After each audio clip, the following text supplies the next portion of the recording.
Sam was a fisherman. He was not a rich man, and he was not a famous man. He lived alone in a small wooden house near the sea in a tiny village called Bright Shore.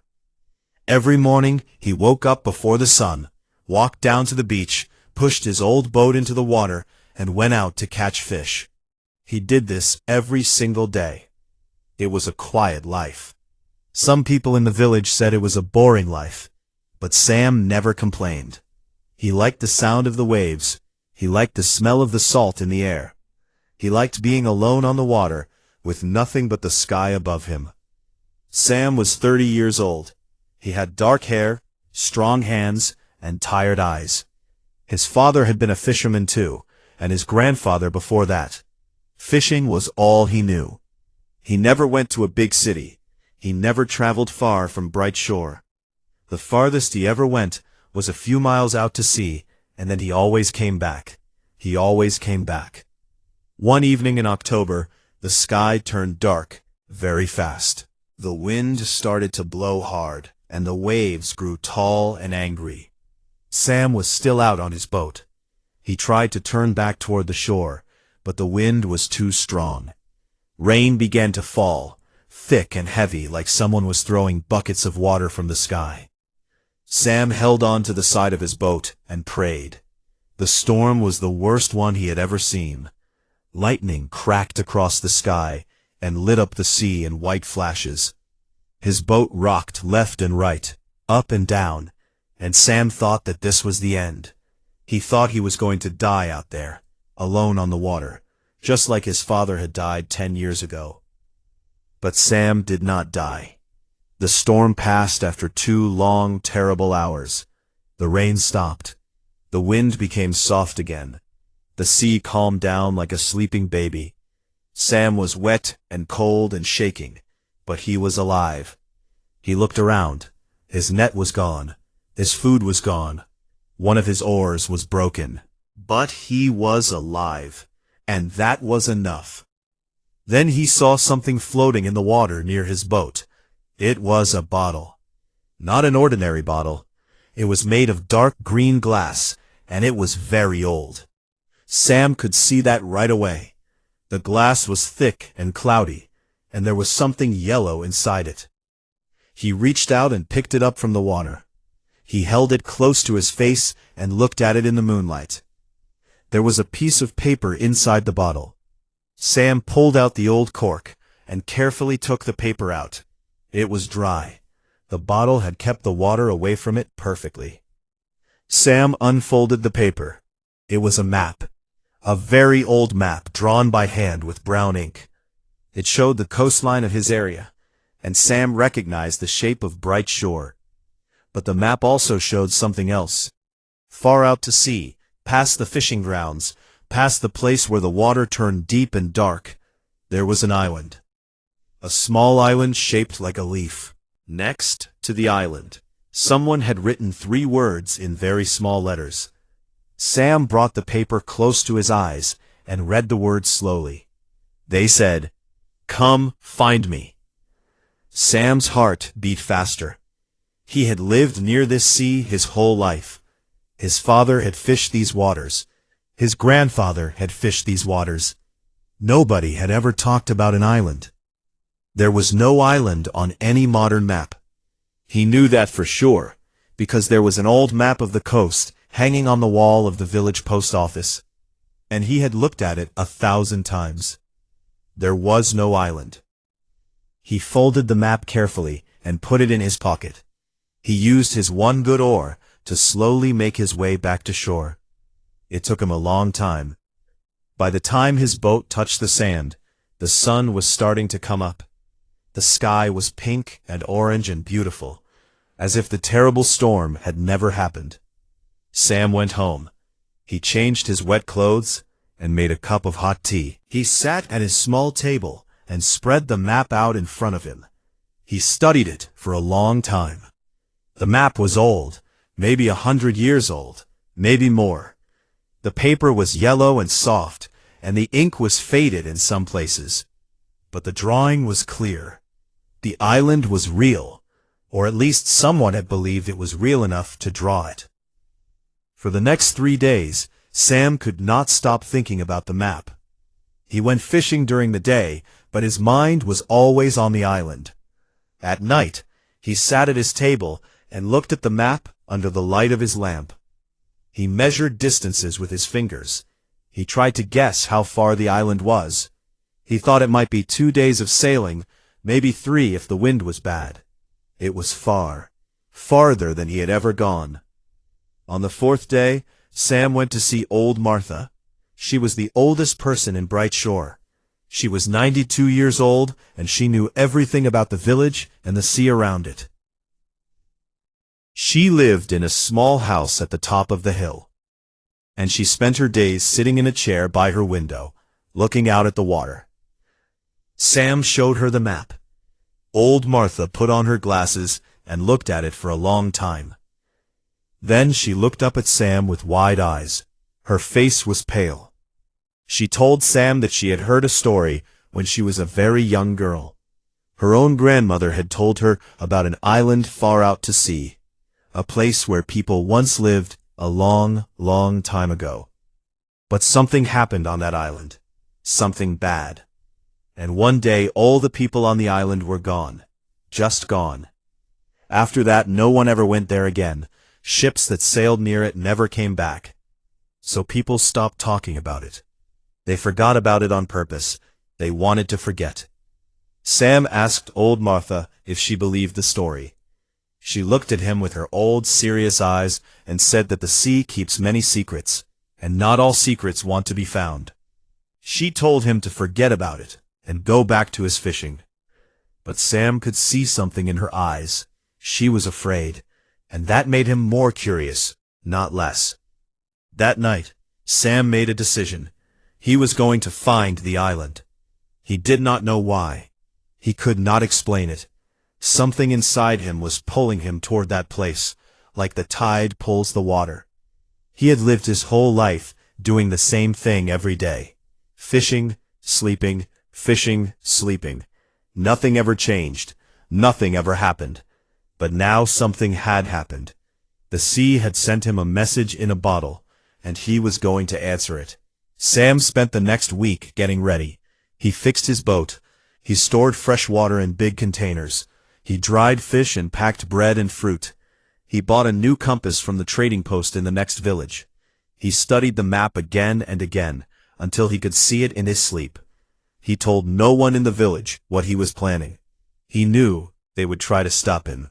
They would call him crazy. Maybe he was crazy. But he did not care. On a cool, clear morning, just before sunrise, Sam pushed his boat into the water for the last time. He climbed in, set his sail, and pointed his boat toward the open sea. The village of Bright Shore grew smaller and smaller behind him. He watched it until it was just a thin line on the edge of the world.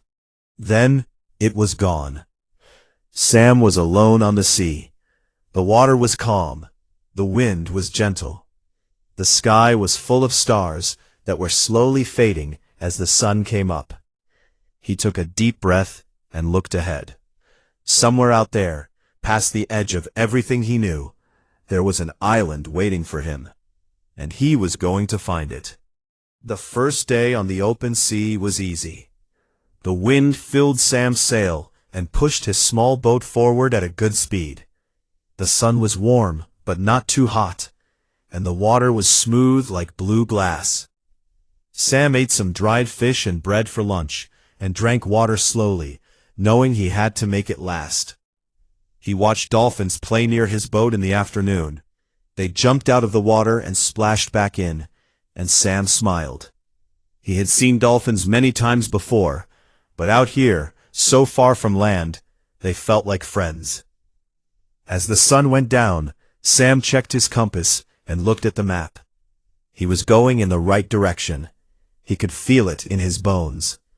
He tied the sail and let the boat drift slowly while he slept. He did not sleep well.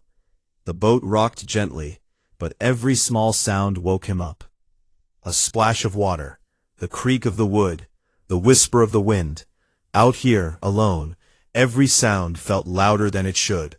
The wind changed direction in the morning, and Sam had to work hard to keep his boat on course. He used his oar to help steer, and his arms burned with tiredness. The sun was hotter than the day before, and the sky was empty of clouds. There was no shade on the small boat.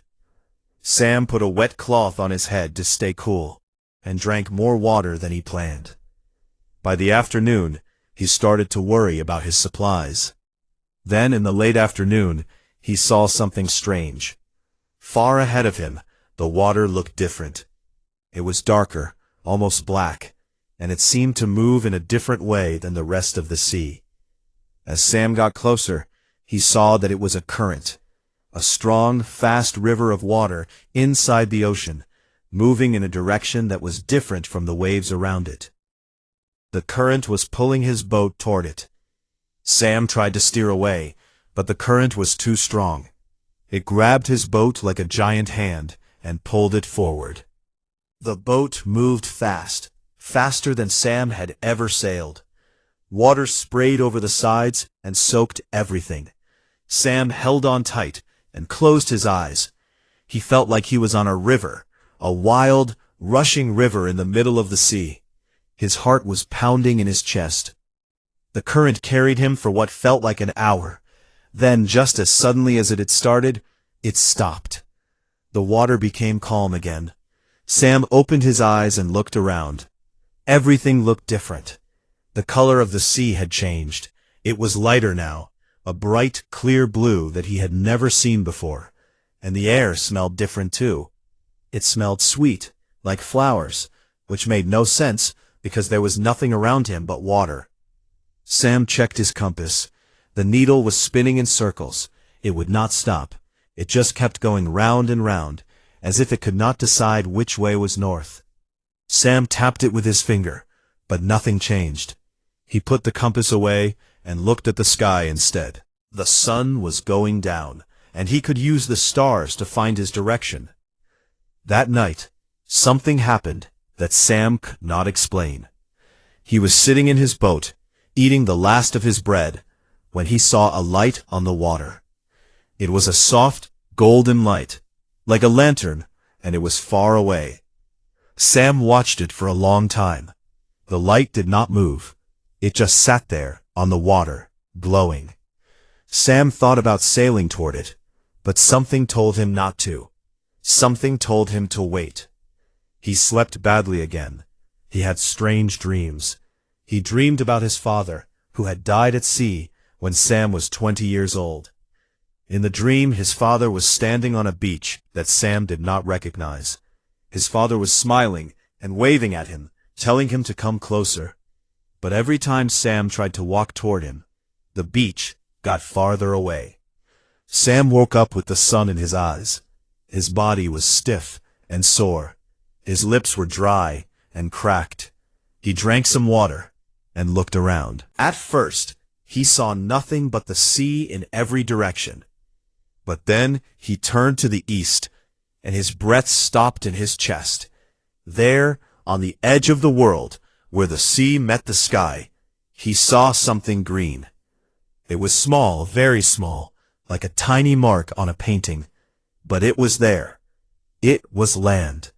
Sam stood up in his boat, so fast that it rocked dangerously. He grabbed his oar and started paddling. He did not care that his arms were tired.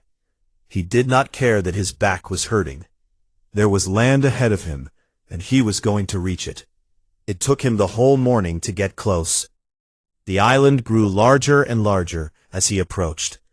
It was exactly the shape on the map, like a leaf floating on the water.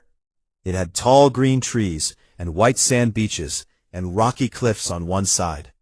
Birds flew in circles above it, calling out in loud, sharp voices. The water around the island was so clear that Sam could see fish swimming below his boat. He could see the sandy bottom and the dark shapes of rocks. Sam sailed around the island slowly, looking for a good place to bring his boat to shore. On the south side, he found a small bay with calm water and a gentle beach. He guided his boat in and jumped out when the water was shallow enough. His feet touched the sand, and he felt something he had not felt in days. Solid ground. He pulled his boat up onto the beach and fell to his knees. He was so tired that he wanted to sleep right there on the sand. But he could not. He was too excited. He was here. He had found the island. Sam looked around the beach. It was beautiful. The sand was white and soft. The trees behind the beach were tall and thick, with wide green leaves that moved gently in the breeze. He could hear the sound of birds and insects, and somewhere in the distance he thought he could hear water running, like a stream or a small waterfall. The air was warm and wet, like the air in a greenhouse. Flowers grew everywhere, in colors that Sam had never seen before. Bright red, deep purple, shining yellow. Some of them were as big as his hand. Butterflies flew from flower to flower, and small lizards ran across the rocks. Then Sam saw something that made him stop. At the edge of the trees, half hidden by leaves and vines, there was a stone path. It was old and broken in many places, with grass and moss growing between the stones. But it was clearly a path that someone had made. Someone had lived here. Sam followed the path with his eyes. It went into the trees and disappeared into the green shadows. Sam felt a cold feeling in his stomach. He remembered what old Martha had told him. Something bad had happened on this island. All the people were gone. Ships that sailed near it never came back. He looked at the dark, shadowy path going into the trees, and for the first time since he had left Bright Shore, he felt afraid. But he had not sailed for 3 days across dangerous water to stand on a beach and feel afraid. He had come here to find something. He did not know what it was yet, but he knew it was here. He could feel it. The island was calling to him, just as the map had called to him. It was pulling him forward, deeper, further, into the unknown. Sam went back to his boat and drank some water. He ate the last piece of dried fish he had. He looked out at the sea behind him, the sea that separated him from everything he knew. Then he looked at the stone path again. He took a deep breath and started walking. The trees closed around him like a green curtain, and the beach and the sea and the sunlight disappeared behind him. The air grew cooler and darker. The sounds of the birds became quieter, and as Sam walked deeper into the island, he had a strange feeling that the island had been waiting for him, waiting for a very long time. The stone path led Sam through the thick forest for a long time. The trees were so tall and so close together that very little sunlight reached the ground. Everything was green and wet. Drops of water fell from the leaves above and landed on Sam's head and shoulders. Strange flowers grew on the sides of the trees, flowers that glowed with a faint blue light, even in the shade. Sam had never seen anything like them. He touched one gently with his finger, and it was warm, like it had a tiny fire burning inside it. After about an hour of walking, the path opened up into a wide clearing. Sam stopped and stared at what he saw. In the middle of the clearing, there were buildings. Old, ruined buildings made of gray stone. Some of them had fallen down completely, and were now just piles of rock covered in moss and vines. But some were still standing, with walls and doorways, and even parts of roofs. Or what was left of a village. Sam walked through the ruins slowly. He counted about 20 buildings. Some were small, the size of a regular house. Others were larger. One building in the center of the village was much bigger than the rest. It had tall walls and a wide entrance with 2 stone pillars on either side. The pillars had carvings on them, strange shapes and symbols that Sam did not understand. Animals and faces and lines that twisted and turned like snakes. Sam stepped through the entrance of the big building. Inside, it was cool and dark. The floor was made of smooth stone, and the walls were covered with more carvings. Sam ran his hand along the wall and felt the shapes under his fingers. In the middle of the room, there was a large stone table. It was round, about the size of a dinner table, and it was perfectly smooth on top. Around the table, there were stone chairs. Sam counted 12 of them. This must have been an important place, a meeting hall or a temple. On the far wall of the building, there was a carving that was bigger than all the others. Sam walked closer to look at it. It showed a picture of the island, the same leaf shape that was on his map. Above the island there was a large circle, like a sun or a moon. Below the island there were waves, and in the center of the island there was something that looked like a door standing alone, with nothing around it. Just a door in the middle of the land. Sam stared at the carving for a long time. A door? What kind of door? Where did it lead? He touched the carving with his fingers and felt something strange. The stone was warm, just like the glowing flower. This island was full of things that should not be warm, but were. He left the big building and continued exploring the village. In one of the smaller buildings, he found things that told him about the people who had lived here. There were broken pots and plates, old tools made of stone and metal, pieces of cloth that fell apart when he touched them. In one corner, he found something that made his heart jump. It was a book. Not a modern book with a cover and printed pages. It was a journal, handmade, with a leather cover that was cracked and old. The pages inside were made of thick, rough paper, and they were covered in writing. The writing was in English, but it was old-fashioned and hard to read. Sam sat down on the floor of the ruined building and carefully opened the journal. The first page had a name and a date. The name was Thomas Bell. The date was 1847. Sam felt a chill go through his body. This journal was almost 200 years old. Sam began to read. Thomas Bell was a sailor from England.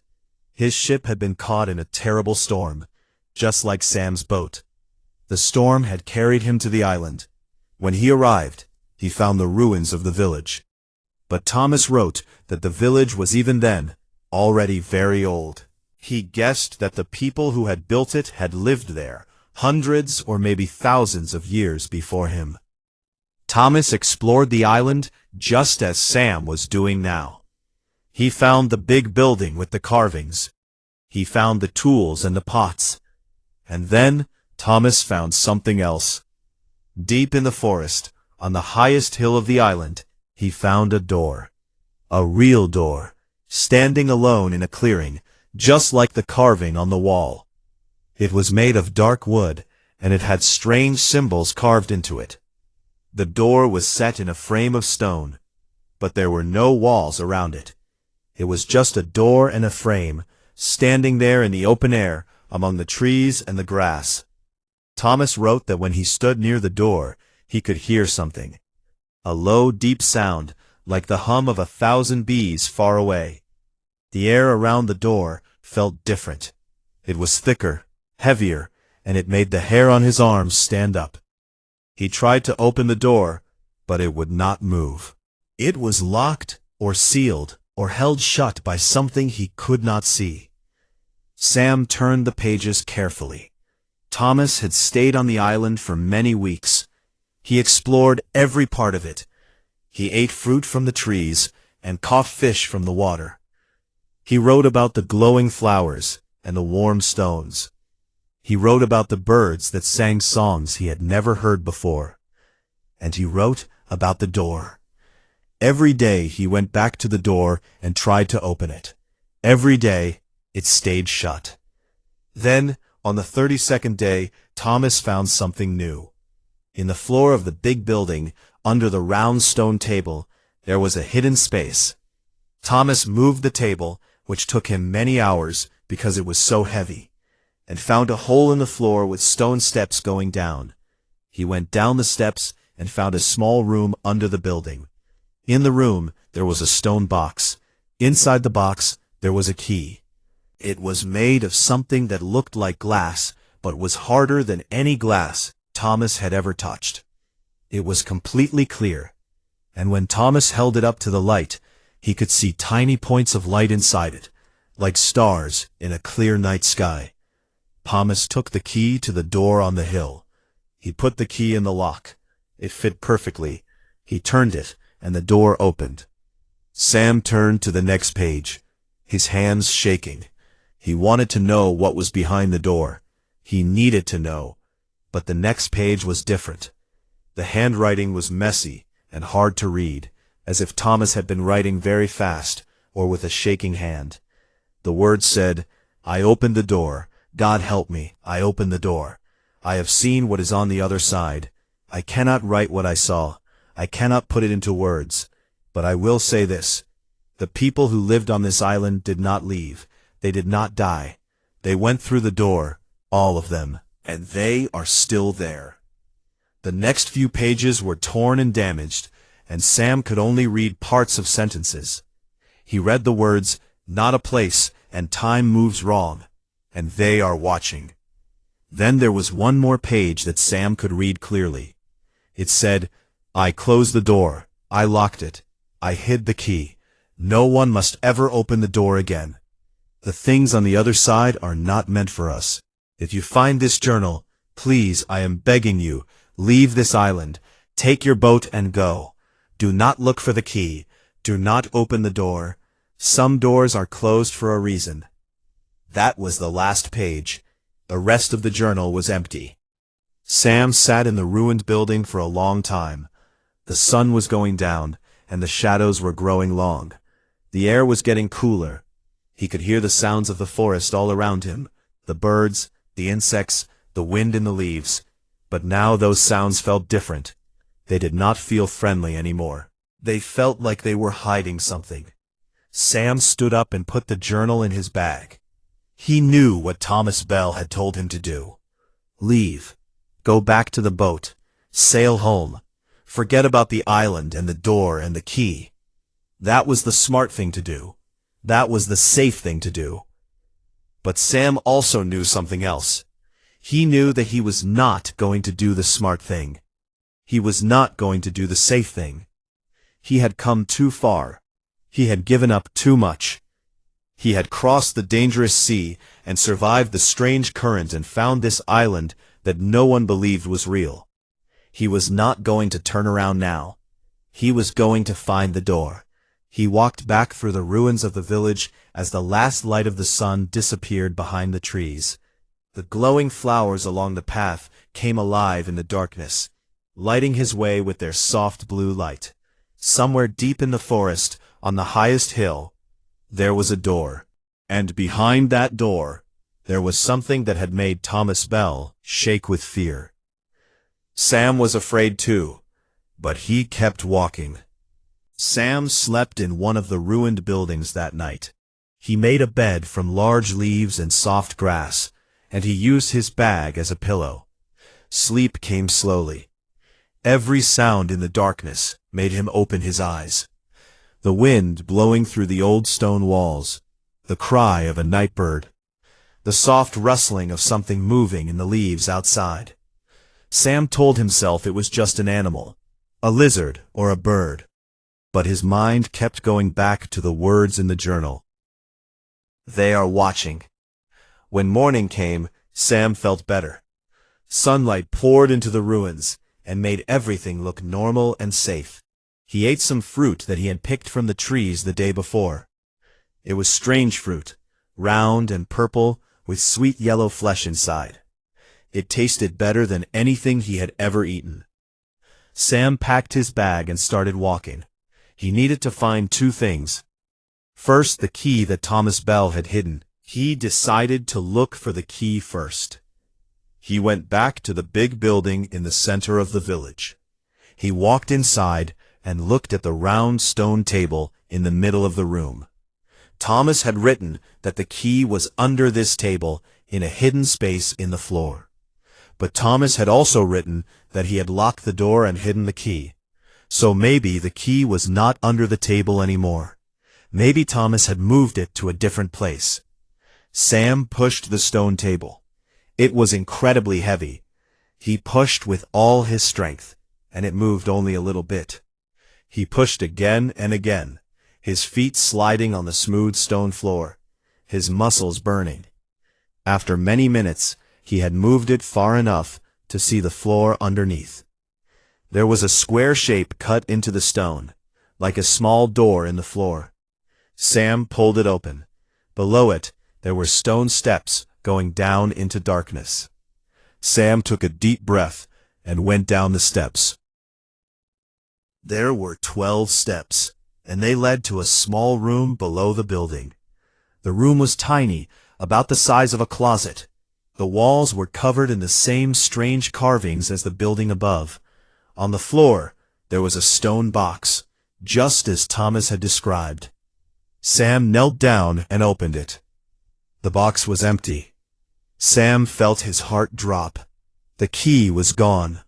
Thomas must have hidden it somewhere else. Somewhere on this island, there was a key made of something that looked like glass, with stars inside it, and Sam had to find it. He climbed back up the steps and sat on the floor of the big building, thinking, if Thomas wanted to hide the key so that no one would ever find it, where would he put it? Sam thought about the journal. Thomas had been afraid. He had wanted to make sure the door stayed closed forever. He would have put the key somewhere very difficult to find, somewhere no one would want to go. Sam spent the rest of the morning searching the village. He looked in every building, under every stone, in every corner and crack. He found more old tools, more broken pots, more pieces of the life that the island people had left behind. But he did not find the key. In the afternoon, Sam decided to explore beyond the village. He followed a different path that led away from the ruins and deeper into the forest. The trees here were even bigger and older. Some of them were so wide that 10 men holding hands could not have reached around them. Their roots spread across the ground like giant fingers. The air was thick and wet and full of the sound of insects. The path led uphill. Sam climbed higher and higher, and the forest began to change. The trees became thinner and shorter. Rocks appeared between the trees, big gray rocks covered in moss. Sam had to use his hands to pull himself up in some places. Then he heard it. Water. The sound of water falling. He followed the sound and came to a small waterfall. It was beautiful. Water poured down from a high rock into a pool below. The pool was clear and blue, and Sam could see the bottom. Fish swam in the pool, small silver fish that flashed in the sunlight. But something else caught Sam's eye. Behind the waterfall, there was a dark space, a cave. Sam took off his shoes, stepped into the cold water, and walked through the falling water into the cave. It was like walking through a curtain of ice. The water hit his head and shoulders and took his breath away. But then he was through, and he was inside the cave. The cave was not large. It went back about 20 steps into the rock. The walls were wet and shiny. The sound of the waterfall echoed off the stone and filled the space with noise. Sam walked to the back of the cave, and there, sitting on a flat rock like it was waiting for him, was the key. It was exactly as Thomas had described. It was about the size of Sam's finger, shaped like an old-fashioned key, and it was made of something that was not glass, and not metal, and not stone. It was completely clear, and inside it, Sam could see tiny points of light. They moved slowly, like stars drifting through space. The key was warm in his hand, just like the glowing flowers and the carved stones. Sam put the key in his pocket and walked back through the waterfall. He stood in the sunlight and let himself dry for a few minutes. He looked up at the hill above him. Somewhere up there was the door. He started climbing again. It took him another hour to reach the top of the highest hill. The forest fell away, and Sam found himself in a clearing covered in short green grass. The sky was wide and open above him. He could see the whole island from here. The green forest, the white beaches, the blue sea stretching in every direction. It was beautiful. It was the most beautiful place Sam had ever seen. And in the middle of the clearing, there it was. The door. It looked exactly like the carving in the big building. A door made of dark wood, set in a frame of gray stone. There were no walls. There was no building. Just a door and a frame, standing alone in the grass. The wood was old, but it was not rotten. The symbols carved into it were deep and clear. Sam walked around it slowly. From the back, it looked the same as the front, just a door and a frame. If he opened it from the back, he thought he should be able to see through it to the other side. But something told him that was not how this door worked. Sam stood in front of the door. He could feel something, a low vibration in the air, like the deep hum that Thomas had written about. It was not loud, but Sam could feel it in his chest and in his teeth. The air was different here. It was thicker, heavier. It pressed against his skin. Sam took the key out of his pocket. It was glowing now, softly, like moonlight. The tiny stars inside it were moving faster than before. Sam looked at the door. There was a keyhole in the center, small and dark. He remembered the words from the journal. No one must ever open the door again. He remembered old Martha's words. Not all secrets want to be found. He stood there for a long time. The wind blew across the hilltop and moved the grass around his feet. The sun was starting to go down. Birds flew across the sky in long, dark lines. Sam held the key in his hand and felt its warmth against his skin. Then, from behind the door, he heard something. A voice. It was faint, very faint, like someone calling from far away. But Sam knew that voice. It was his father's voice. Sam's eyes filled with tears. His father who had gone out to sea one morning and never came back. His father whose body was never found. His father who Sam had missed every single day for 10 years. His father was calling his name. Sam's hand moved toward the keyhole. He stopped. He took a breath. He pushed the key into the lock. He turned it. There was a sound, not a click, not a snap. It was more like a deep sigh, as if the door itself was breathing. The symbols on the wood began to glow with a golden light. The hum in the air grew louder. The ground under Sam's feet trembled, and slowly, very slowly, the door began to open. Light came through the crack. Not sunlight, not firelight, a different kind of light. It was white and gold, and it moved like water. It poured through the opening door and touched Sam's face, and it was warm and cold at the same time. Sam could see shapes in the light, shadows, movement, and he could hear the voice more clearly now. His father's voice, calling him, telling him to come through, telling him it was safe, telling him everything was going to be all right.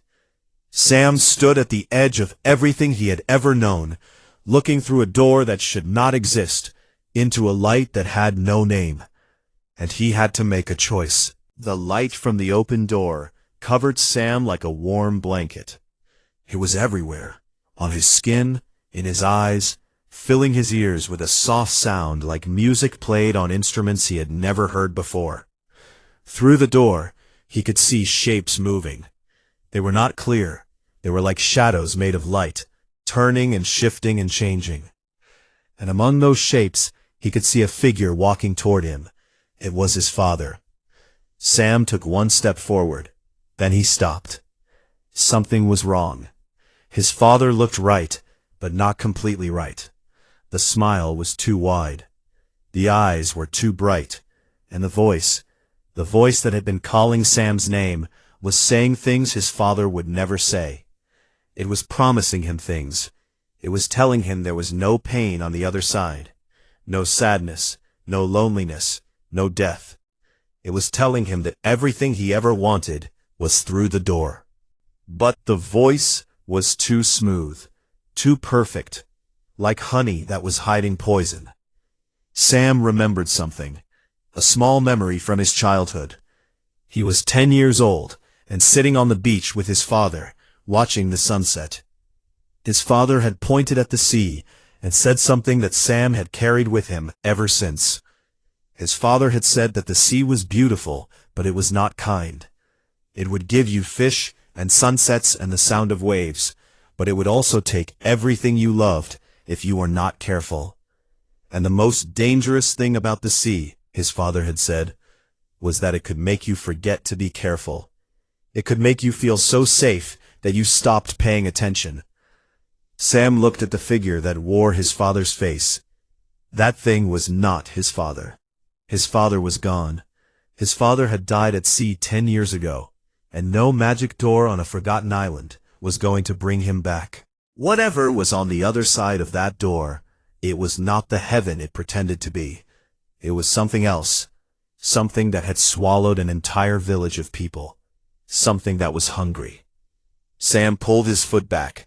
The light from the door grew brighter, and the voice grew louder. It was not just his father's voice anymore. There were other voices now, dozens of them, hundreds of them, all calling to Sam, all begging him to come through. Some of them were sweet and gentle. Some of them were crying. Some of them were angry.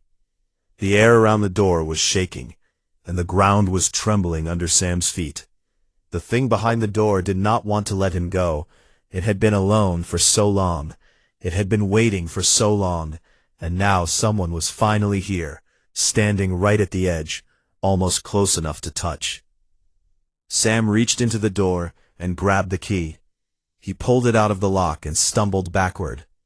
The door began to close immediately. The light grew thinner. The voices screamed. It was a terrible sound, a sound like 100 people crying out at the same time. Sam covered his ears and fell to his knees. The door slammed shut with a bang that shook the whole hilltop. Then everything was quiet. Sam lay on the grass, breathing hard. His whole body was shaking. He looked at the door. It was just a door again. Dark wood, stone frame. The symbols on it were no longer glowing. The hum in the air was gone. Everything was still and silent. For a long time, Sam did not move. He lay there and looked at the sky. Stars were appearing one by one as the last light of the sun faded away.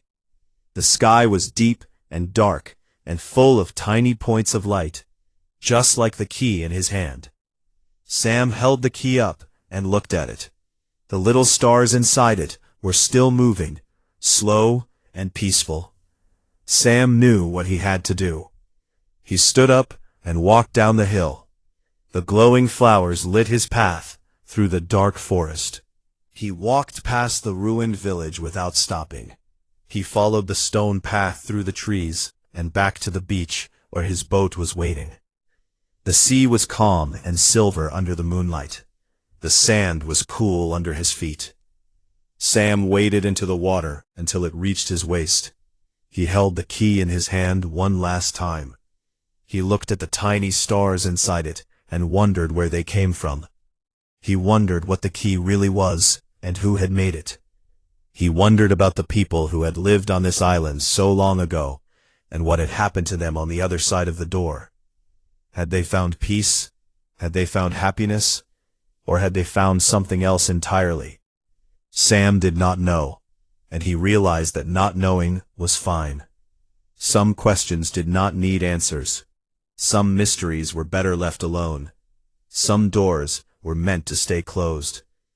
He threw the key into the sea. It flew through the air in a high arc, catching the moonlight for one brief moment, and then it hit the water with a small splash and sank, down and down and down, into the deep dark water where no one would ever find it again.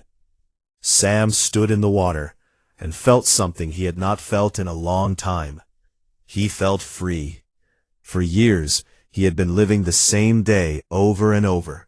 Fishing, sleeping, fishing, sleeping. He had not been unhappy, but he had not been alive either. He had been like a boat tied to a dock, floating in the same spot, going nowhere. But this journey had changed him. He had sailed across a dangerous sea.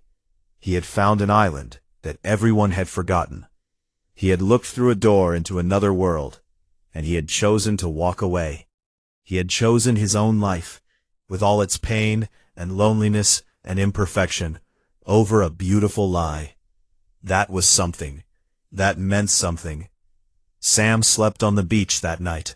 He slept better than he had in years. No dreams, no voices, just deep, dark, peaceful sleep. In the morning, he packed his things and pushed his boat into the water. He still had no working compass, but the sun told him which way was east, and east would take him toward home. He set his sail and let the wind carry him away from the island.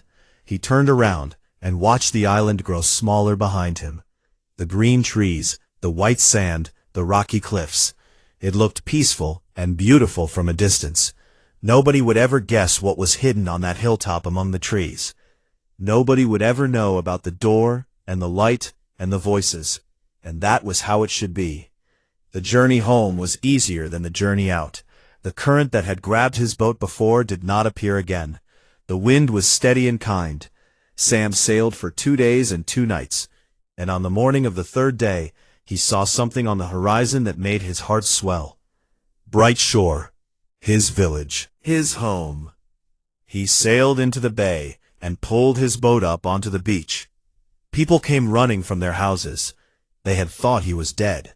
He had been gone for almost 2 weeks, and no one knew where he had gone.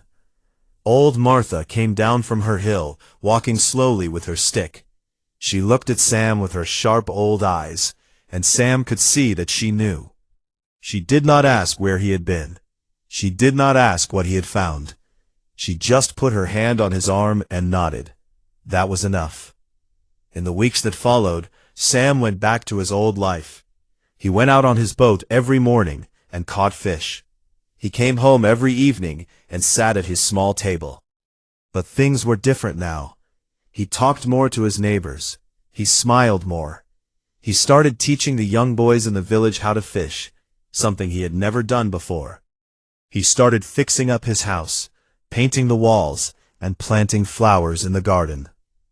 He even got a dog, a small brown dog with floppy ears that followed him everywhere. One evening, Sam sat on the beach and watched the sunset. The sky was red and orange and purple, and the sea was like a mirror, reflecting it all back. His dog sat next to him, warm against his leg. Sam thought about the island. He thought about the door, and the light, and the voice that had sounded like his father. He thought about the key, lying at the bottom of the ocean, with its tiny stars still moving inside it. He missed his father. He would always miss his father. But he understood now that missing someone was not the same as needing to follow them. The dead were gone, and the living had to keep living. That was the rule of the world, and it was not a cruel rule. It was a kind one. It meant that every day was a gift. Every sunrise, every sunset, every wave, every breath.